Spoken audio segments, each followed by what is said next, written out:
troop levels 5 times as high as those serving in Iraq and Afghanistan. At its height, that was the size of the force guarding our nation's capital in the wake of the insurrection. Some lawmakers have complained that and the maze of security checkpoints National Guardsmen are posted at around D.C. was just too much. Others say not enough. About 5,000 remain in place. How does what the National Guard is doing now stack up historically, and what will it mean for future operations? For that, we turn to an expert on the Guard and national security, the National Security Chair at the University of New Haven, Robert Sanders. Good morning to you. Good morning. How are you today? Just fine. Thank you. Thank you for being here. Most of us think of the National Guard stepping in after a fire or a flood or helping now with coronavirus vaccination efforts. For the average American, I think their ongoing post in Washington just really feels different. Is that just because of the imagery? We're just not used to seeing a military presence kind of superimposed over the structures that we hold sacred? That's part of it. The other part of it is you have to remember now, since the war in Afghanistan began, National Guard forces have been mobilizing and going overseas and supplementing the active duty Army and the active duty Air Force on a regular basis. So deployments are not unusual. This deployment to DC is not unusual, it's just rare. So we've had troops going to DC ceremonially since President Washington. We've had them to go there in emergency situations. The last big emergency situation was 9/11, of course, to guard the Capitol. I was in the Pentagon that day.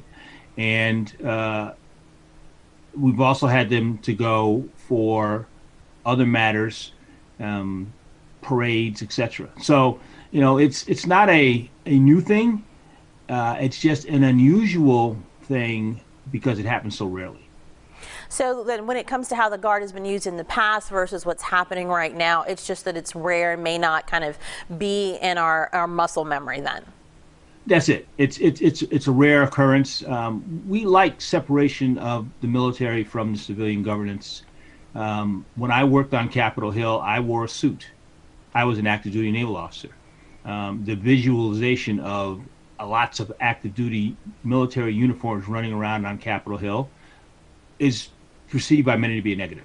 So, but in this case, just like after 9/11, this insurrection required muscle force that the police could not. The level of violence was, as you saw, beyond regular policing activities. After the January 6th and the deadly breach of the Capitol, the next date of concern was January 20th, the inauguration. With the Guard on guard, that day passed peacefully for the country. Then we had February 9th, the start of the impeachment trial. The next day being discussed by many of those who were part of the breach is March 4th. Conspiracy theorists believe that that is the day that their chosen leader, Donald Trump, will become president again based on an 1871 law that claims that the U.S. was really turned into a corporation. Won't there just be another date and another date of concern for these troops to guard us against, and maybe they don't ever leave D.C.? Well, there may be dates, but there's also intelligence community. The IC is looking at these potential violent actors in our domestic now, newly emphasized domestic security environment, and they will continue to decide whether or not we need the force level that's appropriate. Now, you have to remember, while for the inaugural, they brought in troops from all over the country. There is a DC National Guard, and right next door, there's a Maryland National Guard to the north and a Virginia National Guard to the south. So there are additional forces in the immediate vicinity that can be added to support the DC National Guard. And the DC National Guard gets called out by the federal government when the federal government believes it is a danger, or at the request of the mayor of DC.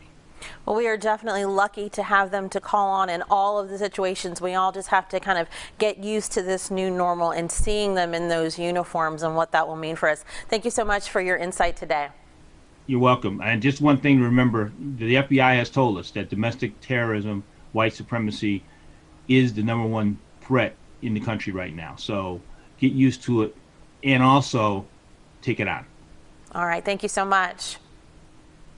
You're welcome. Cute and clever.